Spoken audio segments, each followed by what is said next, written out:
जम्मू कश्मीर में होने वाले G20 सरबराही इजलास की तैयारियों से मुतल्लिक जायजा लेने की गर्ज से G20 के चीफ कोऑर्डिनेटर हर्षवर्धन सिंगला ने गुलमर्ग का दौरा किया। उनके हमरा दीगर आला अफसरान भी मौजूद थे। अपने दौरे के दौरान हर्षवर्धन ने G20 इजलास की तैयारियों का जायजा लिया। उन्होंने गुलमर्ग गंडोला का भी मुआयना किया। वाज़ेह है कि G20 इजलास की मीटिंग श्रीनगर और गुलमर्ग में होगी।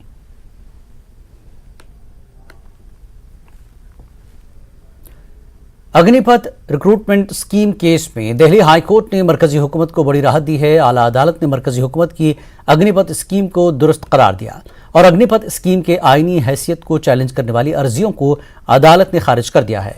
चीफ जस्टिस सतीश चंद्र शर्मा और जस्टिस सुब्रमण्यम प्रसाद की बेंच ने इस मामले पर फैसला सुनाया।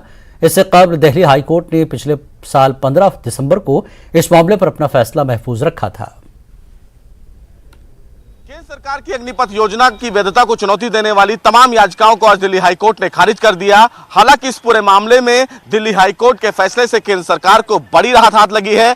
दिल्ली हाईकोर्ट ने केंद्र सरकार की अग्निपथ योजना को आज हरी झंडी दे दी है। हालांकि केंद्र सरकार ने इस पूरे मामले में दिल्ली हाईकोर्ट में दलील देते हुए यह कहा था कि अग्निपथ योजना सेना के लिए एक बेहतर विकल्प है। बहरहाल दिल्ली हाईकोर्ट ने अपना फैसला सुनाते हुए यह कहा कि चूंकि केंद्र सरकार के द्वारा ये अग्निपथ योजना सेना को और मजबूत और सुदृढ़ बनाने के लिए एक बेहतर विकल्प है, लिहाजा इसकी वैधता को चुनौती देने वाली सभी अर्जियों को सिरे से खारिज किया जाता है।